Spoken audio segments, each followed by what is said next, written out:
کرم سامعین و ناظرین، السلام علیکم ورحمۃ اللہ وبرکاتہ۔ ایک شخص سارے شہر کو ویران کر گیا۔ ایک شخص سارے شہر کو ویران کر گیا۔ آہ مولانا معین الدین چودھری رحمہم اللہ، ہوئے نامور بے نشاں کیسے کیسے، ہوئے نامور بے نشاں کیسے کیسے، زمیں کھا گئی آسماں کیسے کیسے۔ حضرت حافظ معین الدین چودھری صاحب کی تدفین 12 اپریل بروز جمعہ بعد نماز مغرب مہاڑ کے مسلم قبرستان میں کی گئی۔ اس موقع پر لوگوں کا ایک ہجوم دیکھنے کو ملا۔ سینکڑوں کی تعداد میں لوگوں نے نم آنکھوں کے ساتھ انہیں سپرد خاک کیا اور بوجھل قدموں سے گھر کی طرف واپسی کی۔ اس موقع سے جنازے میں مہاڑ شہر سمیت اطراف و اکناف کے عوام کے علاوہ سیاسی، سماجی، ملی شخصیتوں کی شرکت بڑی تعداد میں رہی۔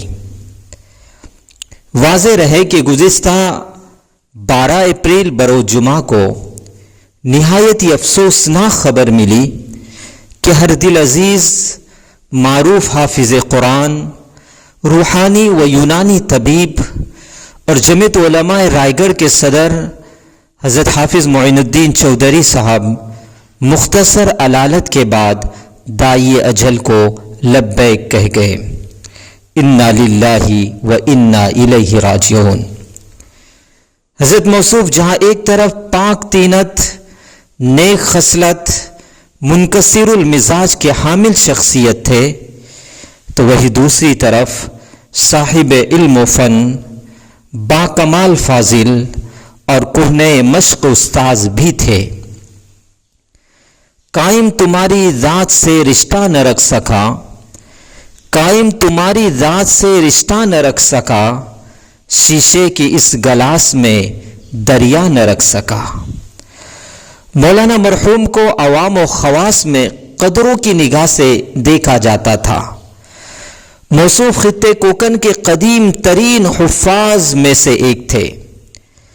سن 1980 کے دہائی میں مغربی بنگال سے روزی روٹی کی تلاش میں ہجرت کر کے خطے کوکن کے مہاڑ شہر میں مقیم ہو گئے تھے۔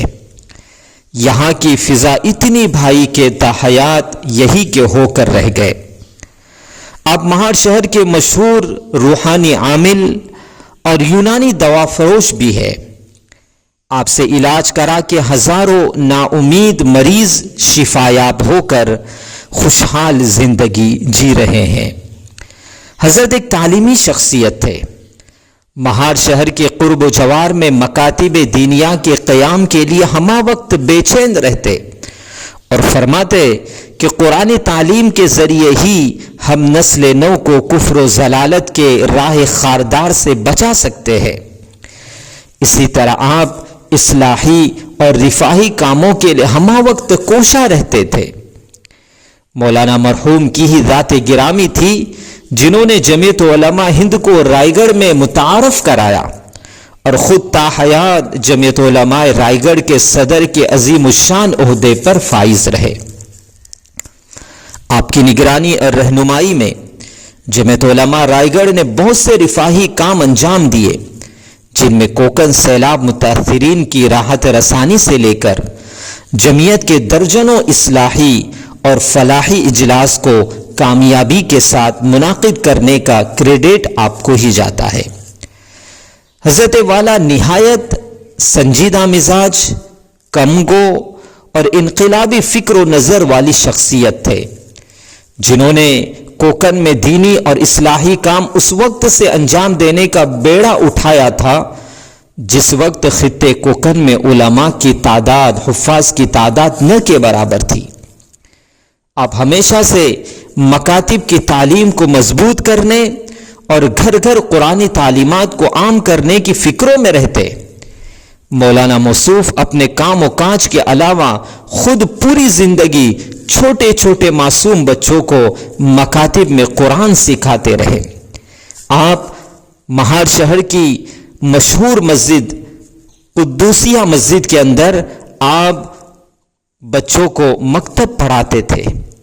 یہ قرآنی تعلیمات حضرت کی علمی خدمات کا ایک عظیم الشان مثال سمجھی جا سکتی ہے۔ حضرت کا یوں اچانک چلے جانے سے خلاصہ پیدا ہو گیا ہے۔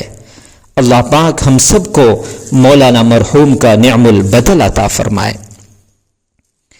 اخیر میں حضرت کے اہل خانہ کی خدمت میں اس ویڈیو کے ذریعے سے ہم تعزیت مسنونہ پیش کرتے ہیں اور ان کے برخودار سے گزارش ہے کہ آپ نے اپنے والد محترم کو کھویا ہے۔ یہ بڑا مشکل وقت ہے۔ اس غم کے گھڑی میں ہم سب آپ کے ساتھ برابر کے شریک ہیں اور دعا کرے کہ اللہ پاک انہیں اپنی جوار رحمت میں جگہ خاص عطا کرے۔ اسی طرح ہم جملہ ناظرین اور احباب سے درخواست ہے کہ دعا کرے کہ باری تعالی حضرت والا کی خدمات عالیہ کو قبول فرمائے اور سیئات کو درگزر فرما کر اپنی جوار رحمت میں خاص جگہ عطا فرمائے اور ان کی بال بال مغفرت فرمائے اور ان کے محبین اور متعلقین کو صبر جمیل عطا فرمائے۔ آسماں تیری لحد پر شبنم آفشانی کرے، آسمان تیری لحد پر شبنم آفشانی کرے، سبز نورستہ اس گھر کی نگہبانی کرے۔ والسلام علیکم ورحمۃ اللہ وبرکاتہ۔